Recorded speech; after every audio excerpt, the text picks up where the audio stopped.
بسم الله الرحمن الرحيم. عنوان هذه الحلقة: أنا ألماني بقيت مصري. أحد الزملاء الأفاضل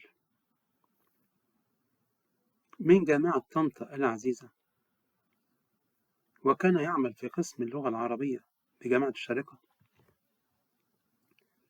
قال لي اشترك في مؤتمر في الكويت في جامعة الكويت، فوجد مستشرقا ألمانيا يتكلم العامية المصرية بطلاقة عجيبة، فقال له: ما قصتك؟ قال: هو طبعا دكتور ياقوت، هذا زميل الفاضل من جامعة طنطا. قال له: يا دكتور ياقوت، بهذه اللهجة: أنا رحت مصر مؤتمر 3 أيام، تعرف قعدت كام سنة؟ 30 سنة. أنا بقيت مصري خلاص، محدش في ألمانيا يعرفني. الشمس اللي عندكم تجنن. مصر تمتلك خاصية فريدة،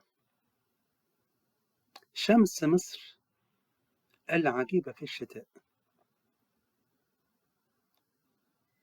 والماء في مصر. كان دكتور سلمان خطيب صاحب أفضل دراسة عن فيلسوف الجزائري مالك النبي يقول: أيوة يا دكتور مرسي، أنت بتاع المية والهواء زي ليلى مراد والشمس مصر. هذه حقيقة.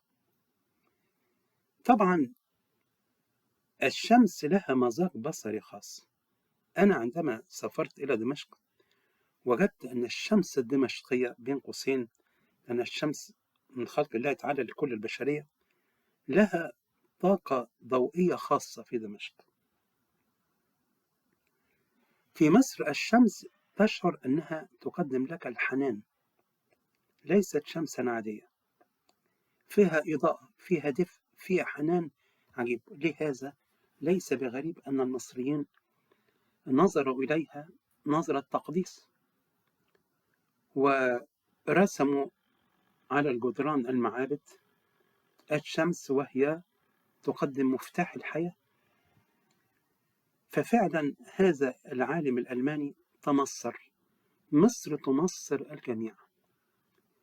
واليونانيين قدموا إلى مصر فاستقروا فيها، وقال: أعيش وأموت في مصر، خلاص ما ينفعش أرجع مصر، بقت بلدي. هذه حقيقة مؤكدة.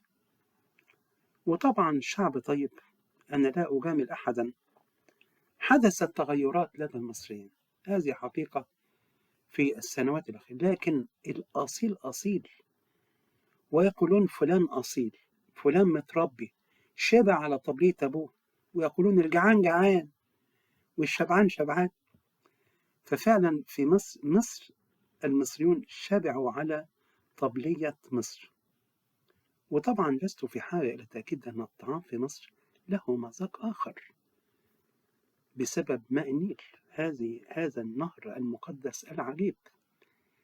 دكتور قاسم في أول سطرين في كتابه عن النيل في مصر عصر المجتمع المصري النيل والمجتمع مصر عصر المماليك يقول: لم يعرف التاريخ شعبا ارتبط بنهر مثل المصريين وارتباطهم بنهر النيل.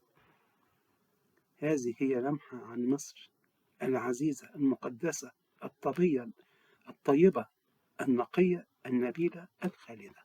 شكرا جزيلا.